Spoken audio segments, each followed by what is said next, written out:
Je veux tout d'abord saluer la présence des collectifs et des personnels ici présents. Leur présence montre leur inquiétude. Je rejoins quasiment tout ce qui a été dit, mais ayant un temps de parole limité, je me limiterai au sujet des urgences et des audits.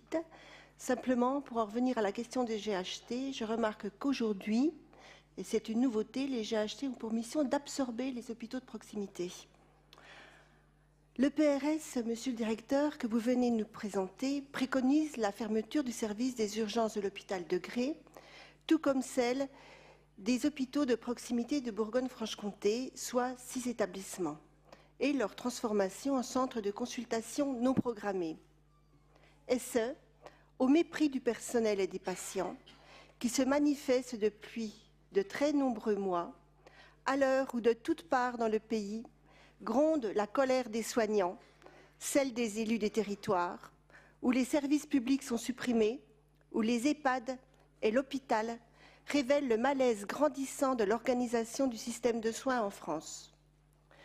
Votre récente proposition, copier-coller identique à tous les hôpitaux concernés, dont je n'ai d'ailleurs toujours pas reçu le compte-rendu, consiste à faire croire, non, je ne l'ai pas eu, consiste à faire croire que le service des urgences ne fermerait pas, puisque le SMUR serait présent jour et nuit, et en cas de sortie, un médecin formé à l'urgence en quelques jours ferait le relais. À Gré, ce sont principalement des gériatres. Imaginez lorsque ce sera un bébé qui se présentera au service des urgences. Cela ne convainc personne. La loi ne permet pas de conserver un service d'urgence sans urgentiste, vous le savez bien.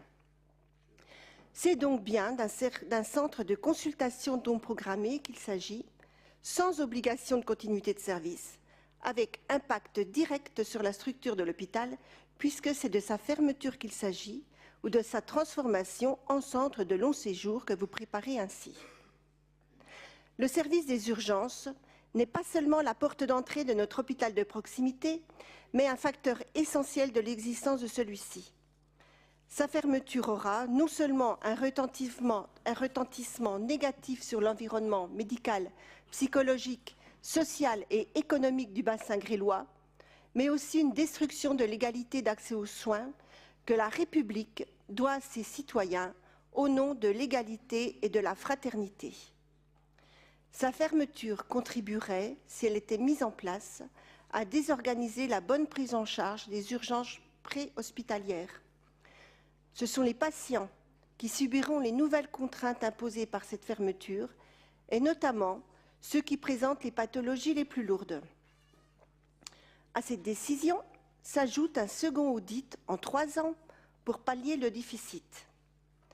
L'hôpital devrait se gérer comme une entreprise, mais il ne maîtrise ni ses flux, ni ses coûts de production, ni ses prix de vente. Vend à perte et est donc en déficit programmé car organisé par le ministère pour mieux le fermer. Et malgré ce déficit, il doit dégager des marges pour investir. Donc, on ferme des lits, on supprime du personnel. On se prive ainsi de recettes.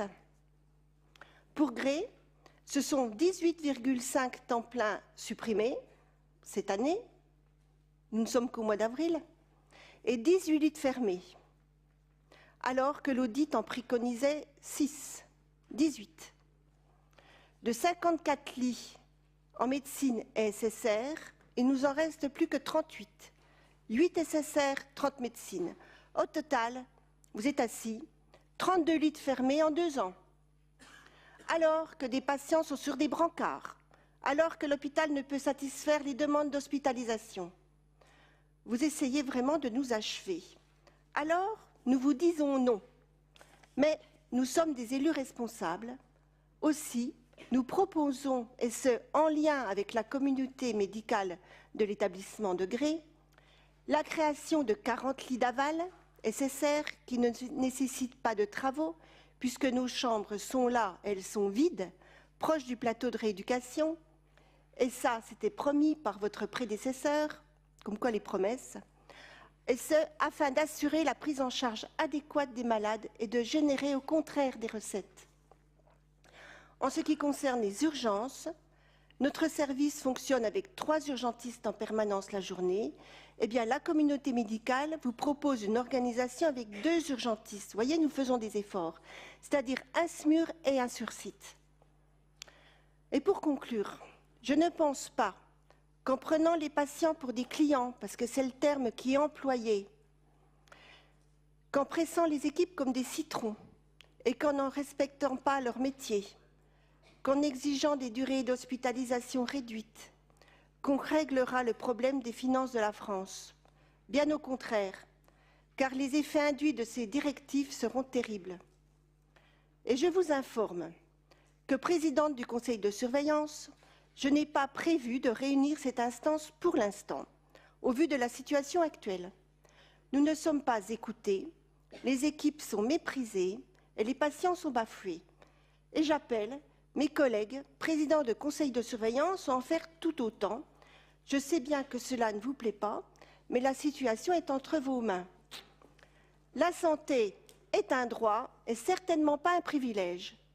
Écoutez-nous, prenez le temps de la consultation réelle sur chaque territoire, abandonnez cette vision rejetée par les femmes et les hommes qui vivent et qui veulent vivre dignement dans nos départements ruraux. Je vous remercie.